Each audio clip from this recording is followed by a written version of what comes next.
दोस्तों, अगर आपने लेट 90s या अर्ली 2000s के दौरान इंटरनेट यूज किया है तो आप याहू के बारे में जरूर जानते होंगे। एक समय था जब याहू इंटरनेट की मोस्ट विजिटेड वेबसाइट्स में से एक हुआ करता था, क्योंकि गूगल, फेसबुक और अमेजॉन जैसी कंपनी के आने से पहले याहू ही लोगों को हर एक सर्विस प्रोवाइड कर रहा था। आपको जानकर हैरानी होगी कि याहू को ऐसे कई मौके मिले थे कि वो गूगल, फेसबुक और ईबे को खरीद सकता था। और अगर याहू ने सच में ऐसा कर लिया होता तो शायद आज ये दुनिया की सबसे वैल्यूएबल कंपनीज में से एक होता। लेकिन अनफॉर्चुनेटली अपने बैड डिसीजंस की वजह से ये ऐसा करने में नाकाम रहा और पूरे इंटरनेट को सिंगल हैंडली डोमिनेट करने वाला याहू वक्त के साथ बुरी तरह बर्बाद हो गया। दोस्तों, आज की इस वीडियो में हम जानेंगे कि कैसे कुछ मामूली सी मिस्टेक्स $1 बिलियन कंपनी को बर्बाद कर गई। तो चलिए वीडियो को शुरू करते हैं। दोस्तों, सबसे पहले हमें ये समझना होगा कि याहू की शुरुआत कैसे हुई थी।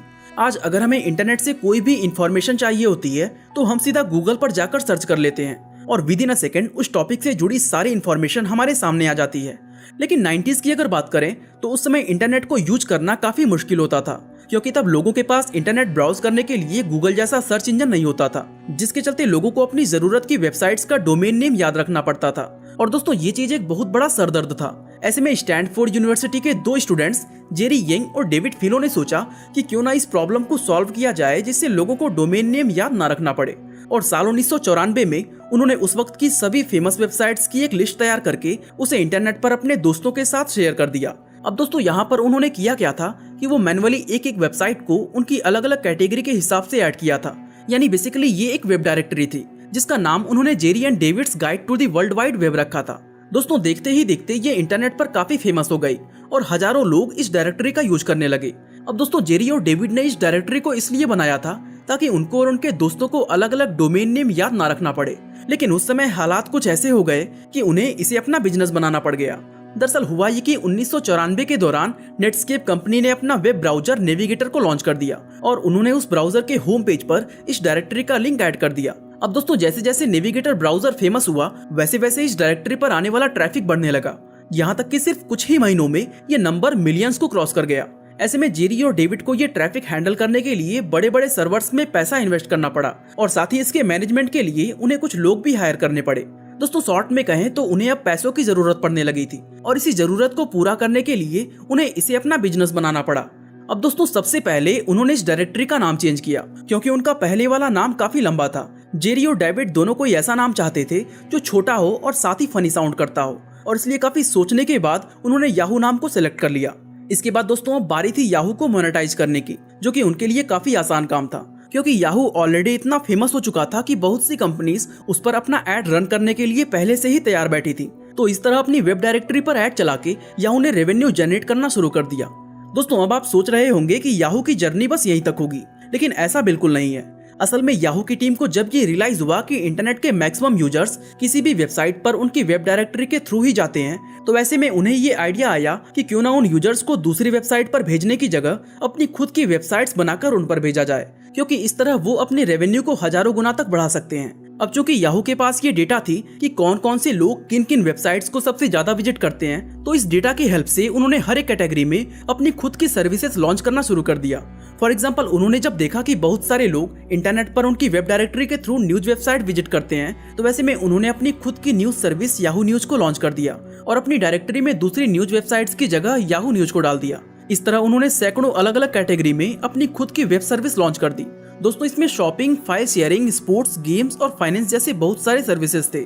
और आपको जानकर हैरानी होगी कि साल 2000 तक याहू की ये वेब सर्विसेज 400 के नंबर को क्रॉस कर गई थी और इन 6 साल के अंदर इस कंपनी का मार्केट कैप $128 बिलियन तक पहुंच गया था।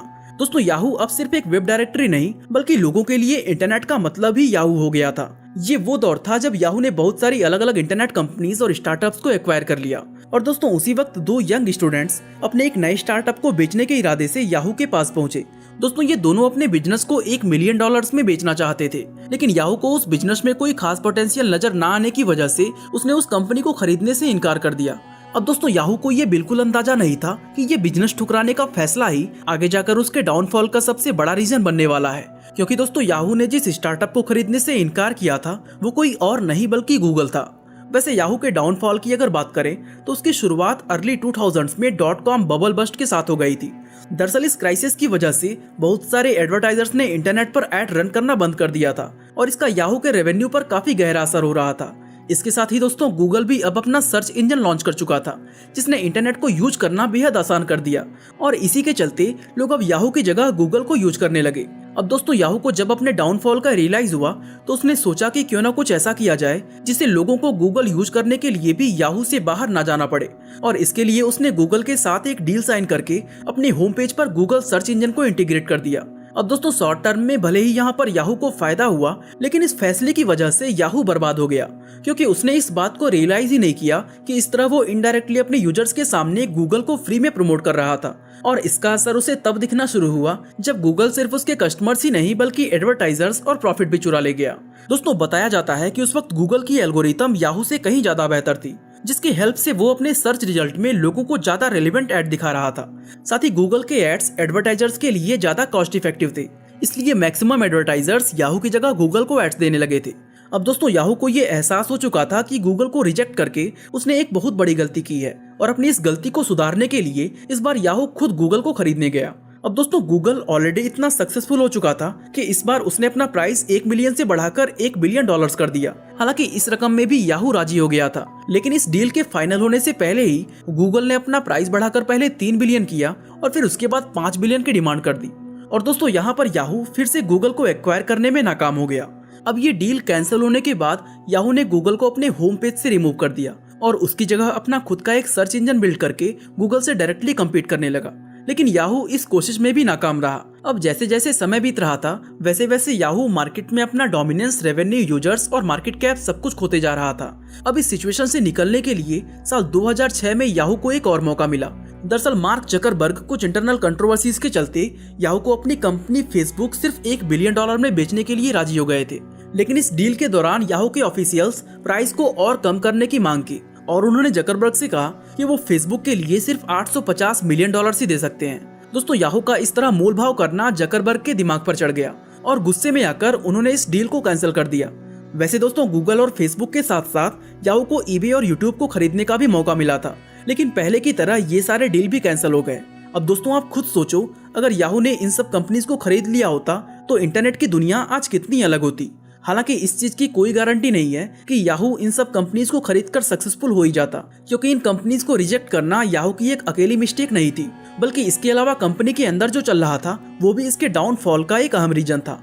दोस्तों याहू ने सैकड़ों वेब सर्विसेज को शुरू तो कर दिया था, लेकिन इसका सबसे बड़ा ड्रॉबैक ये था कि ये कंपनी अपने किसी भी सर्विस पर सही ढंग से फोकस ही नहीं कर पाई। फॉर एग्जांपल याहू शॉपिंग को अमेजॉन, याहू मैसेंजर को व्हाट्सएप और याहू मेल को जीमेल जैसी सर्विसेज ने बीट कर दिया। और आपको जानकर हैरानी होगी कि साल 2007 से लेकर 2012 के बीच यानी 5 साल के अंदर अंदर याहू ने अपने 5 अलग अलग सीईओज को चेंज कर दिया था। और इससे पता चलता है कि कंपनी का मैनेजमेंट अपने मिशन और विजन से पूरी तरह भटक चुका था।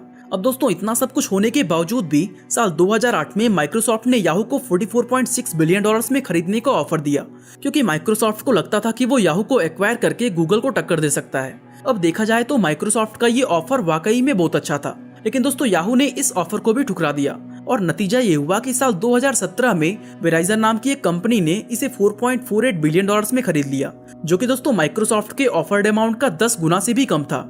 और इस तरह अपने कुछ बैड डिसीजंस, खराब लीडरशिप और स्ट्रॉन्ग कंपटीशन की वजह से ये कंपनी पूरी तरह बर्बाद हो गई।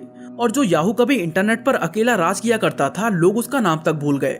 दोस्तों इसी तरह अगर आप जानना चाहते हैं कि विंडोज मोबाइल खत्म क्यों हो गए तो आई बटन पे क्लिक करके वीडियो को देख सकते हैं। बाकी आज के लिए बस इतना ही। आपका बहुमूल्य समय देने के लिए बहुत बहुत धन्यवाद।